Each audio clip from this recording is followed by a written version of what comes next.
Godavari drinking water scheme phase 2, 3 project పనులకు సాయంత్రం 4 గంటలకు గండిపేటలో శంకుస్థాపన చేయనున్నారు సీఎం రేవంత్ రెడ్డి.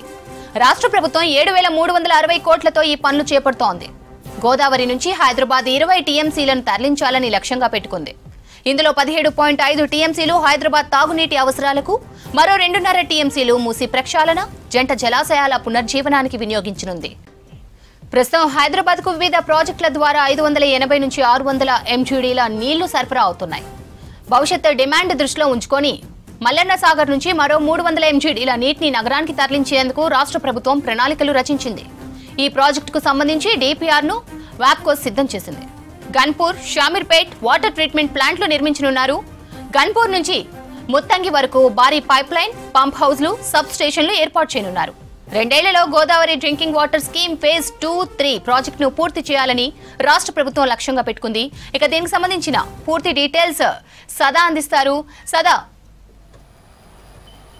యశ్వంతి, హైదరాబాద్కు మంచినీటిని అందించడానికి గోదావరి ఫేజ్ 2, ఫేజ్ 3 ప్రాజెక్టుకు ఈరోజు సీఎం మరి కాసేపట్లో ఈవినింగ్ 4 o'clockకి గండిపేట వద్ద శంకుస్థాపన చేయనున్నారు. సో హైదరాబాద్కి ప్రస్తుతం రోజు రోజుకు సిటీ విస్తరిస్తూ వస్తుంది. సో సిటీలో పబ్లిక్ పెరుగుతున్నారు, వాళ్ళకి అవసరాలు పెరుగుతున్నాయి. దీంతో ప్రస్తుతం సిటీకి అందించే నీళ్లు సరిపోవడం లేదు. సో దీన్ని దృష్టిలో ఉంచుకొని హైదరాబాద్కి మరిన్ని మంచినీళ్లు అందించడానికి గోదావరి ఫేజ్ 2, ఫేజ్ 3 ప్రాజెక్ట్ని గవర్నమెంట్ ప్లాన్ చేసింది. సో దీనిలో భాగంగా మల్లన్న సాగర్ నుంచి నగరానికి మరొక 20 టీఎంసీల నీళ్లు అందించడానికి, ఈ ప్రాజెక్టు ద్వారా 20 టీఎంసీల నీళ్లు అందించడానికి ప్రభుత్వం లక్ష్యంగా పెట్టుకుంది. సో 2 ఏళ్లలో అంటే 2027 లోపు హైదరాబాద్కి ఇంకొక 300 ఎంజీడీల వాటర్ అందించడానికి ప్లాన్ చేసింది. సో ప్రస్తుతం నగరానికి మొత్తం వివిధ ప్రాజెక్టుల నుంచి, అది కృష్ణా నుంచి, గోదావరి నుంచి, సింగూర్, మంజీరా,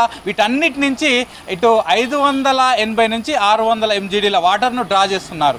సో మామూలు డేస్లో ఈ వాటర్ సరిపోతున్న సమ్మర్ వచ్చే వరకు ఆ సిటీలో నగర వ్యాప్తంగా పబ్లిక్ వాటర్ తోటి ఇబ్బందులు పడుతున్నారు. సో వాటర్ అందించలేక జలమండలి కూడా ఇబ్బందులు పడుతుంది. మొత్తం ఓఆర్ఆర్ పరిధిలో పబ్లిక్ అందరికి కూడా తాగునీటిని జలమండలి అందిస్తుంది. సో ఇప్పుడున్న 580 ఎంజీడీల వాటర్ని మొత్తం నగరానికి అందించలేకపోతున్నాం.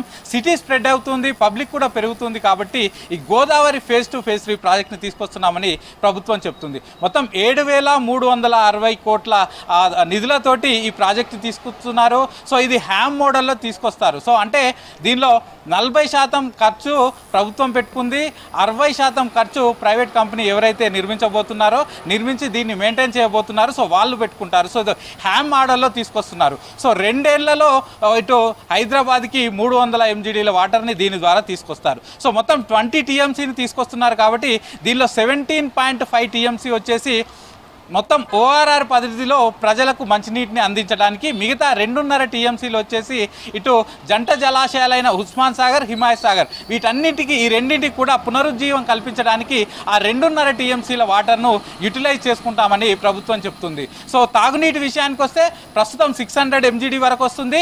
ఇంకొక 300 ఎంజీడీ వస్తే 2029 వరకు నగరంలో తాగునీటికి ఎట్లాంటి ఇబ్బంది ఉండదు. సిటీ ఎక్స్పాండ్ అయినా కూడా, ఇంకా పబ్లిక్ పెరిగినా, ఇండ్లు పెరిగినా, కనెక్షన్స్ పెరిగినా కూడా ఎట్లాంటి ఇబ్బంది ఉండదంటూ కూడా చెప్తున్నారు. సో ఇప్పటికే నగర వ్యాప్తంగా 14.5 లక్షల కనెక్షన్స్ ఉన్నాయి. ఇవన్నీ కూడా డొమెస్టిక్ కనెక్షన్స్.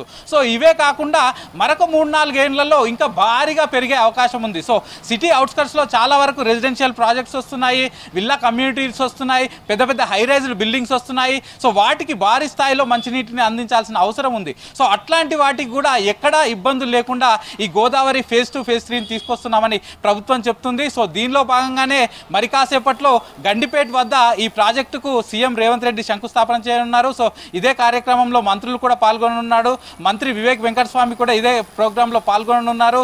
సో ఈ ప్రాజెక్టు వస్తే నగరానికి మంచినీటి పరంగా ఎట్లాంటి ఇబ్బందులు ఉండదంటూ కూడా ఇటు గవర్నమెంట్ చెప్తుంది. ఇక ఇదే కాకుండా సీఎం 350కి ఇటు నియోపోలిస్ అంటే కోకాపేట్ నియోపోలిస్ జంక్షన్ వద్ద ప్రభుత్వం నిర్మించినటువంటి ఈ ట్రంపెట్ జంక్షన్ కూడా ముందుగా ప్రారంభించబోతున్నాడు. సో అది కంప్లీట్ అయిన తర్వాత అక్కడి నుంచి గండిపేటకు వెళ్ళి సో 4 o'clockకి ఈ గోదావరి ఫేజ్ 2, ఫేజ్ 3కి సంబంధించిన శంకుస్థాపన పనులు అయితే సీఎం ప్రారంభించనున్నాడు. శ్రవంతి.